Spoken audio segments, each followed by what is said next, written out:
Jung e a maçonaria, o pedreiro sem avental. Há encontros que, mesmo sem jamais terem ocorrido pessoalmente, provocam uma inversão radical na nossa percepção da busca iniciática.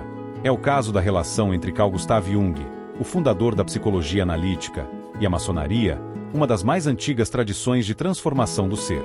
Embora Jung nunca tenha sido iniciado numa loja maçônica, seus escritos ressoam profundamente com a experiência iniciática dos maçons. Não se trata de afirmar que a maçonaria se inspira na psicologia junguiana, mas sim de reconhecer o quanto esta pode iluminar, completar e amplificar a abordagem simbólica do iniciado. No século XXI, um tempo oscilante entre a perda de significado e o retorno do sagrado, essa ressonância entre psicologia profunda e jornada iniciática se oferece como um recurso vital, tanto para a reflexão quanto para a prática.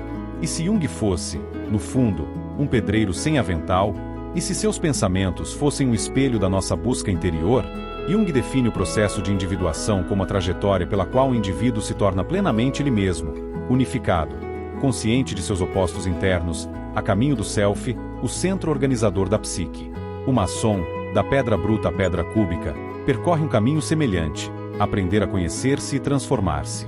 Não se trata de uma melhoria superficial, mas de um trabalho interior profundo, próximo do que Jung chama de metanoia, uma conversão do ser. Como advertiu Jung, o que você não quer saber sobre si mesmo sempre acaba se manifestando externamente como destino. No processo de individuação, a consciência deve integrar as partes reprimidas ou não reconhecidas de si mesma. É exatamente esse o trabalho simbólico do iniciado através dos graus maçônicos, a progressiva revelação do que está oculto ou esquecido. Para Jung, o homem é estruturado por arquétipos, formas primordiais, imagens universais presentes no inconsciente coletivo. Esses arquétipos se manifestam em mitos, sonhos, rituais. O rito maçônico é, portanto, uma linguagem arquetípica. Cada símbolo, o esquadro, o compasso, a luz, as colunas, reativa essas forças inconscientes e abre uma leitura espiritual do mundo e de si mesmo. Como escreveu Jung, os símbolos são expressões naturais do inconsciente. São um dos instrumentos mais poderosos para a transformação da alma. Quando o maçom atravessa a porta do templo, não participa apenas de um ritual. Ele entra em ressonância com figuras universais: o mestre, o arquiteto, o viajante, o guardião do umbral. A maçonaria ativa arquétipos, e por isso, seus rituais possuem uma profundidade que vai além da mera instrução moral. A sombra, para Jung, é a parte reprimida da psique, aquilo que nos recusamos a ver ou aceitar, desejos não reconhecidos, fraquezas, mas também potenciais inexplorados. O processo iniciático confronta o iniciado com sua sombra. Nas provas da câmara de reflexão, no simbolismo da morte iniciática, na descida à caverna, ele é convidado a enfrentar aquilo de que foge. Nenhum despertar da consciência é possível sem dor, escreveu Jung. A maçonaria não é um espaço de conforto, mas um rito de passagem, frequentemente doloroso, rumo a uma consciência mais ampla. Ela oferece uma catarse, no sentido clássico, uma purificação simbólica e ritual que permite ao homem reconstruir-se de maneira diferente. No pensamento junguiano, o self não é o ego, mas aquele centro superior, a totalidade psíquica a qual o indivíduo é chamado a se conformar. O self é o arquétipo da ordem, frequentemente representado por uma figura geométrica harmoniosa: o círculo, a mandorla, a cruz. O self de Jung ressoa com a imagem do templo interior que o maçom deve construir. Quando o mestre maçom trabalha para reconstruir o Templo de Salomão, trata-se de uma construção da alma, estruturada pela sabedoria, força e beleza. Como afirmou Jung, o eu é o que estava lá antes do ego e o que permanecerá quando o ego se for. O ritual maçônico, especialmente no grau de mestre, encena uma morte seguida de um renascimento, o abandono do antigo eu em favor de uma consciência mais ampla e mais alinhada às leis cósmicas. É o momento da reintegração e da visão unitiva. Para Jung, o inconsciente coletivo é uma memória transpessoal que conecta todos os seres humanos através de mitos, imagens e símbolos comuns.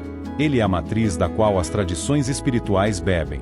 A maçonaria, com sua riqueza simbólica, trabalha intensamente com esse inconsciente coletivo. Mitos do construtor, do arquiteto divino, do rei sacrificado, do templo a ser reconstruído são arquétipos que atravessaram os séculos. Jung dizia: não nos tornamos iluminados imaginando figuras de luz, mas tornando a escuridão consciente. Ao ativar esses símbolos, a maçonaria age como uma interface entre o indivíduo e o cosmos. Ela reinscreve o homem em uma ordem universal, onde cada gesto e palavra ritual assumem um significado dentro de um todo. Jung era fascinado pela alquimia, que via como uma psicoterapia à vala lettre, uma busca pela transmutação da alma, do chumbo das paixões ao ouro da alma desperta. A maçonaria, por sua vez, herda a linguagem e o simbolismo alquímico, os 4 elementos, a purificação pelo fogo, o negro da matéria-prima, nigredo, a luz dourada da pedra filosofal, rubedo.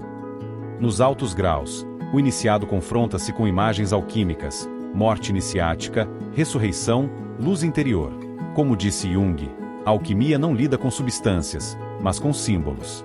Ela não transforma metais, mas o próprio homem. Assim, a maçonaria se apresenta como um caminho alquímico de transmutação psíquica e espiritual.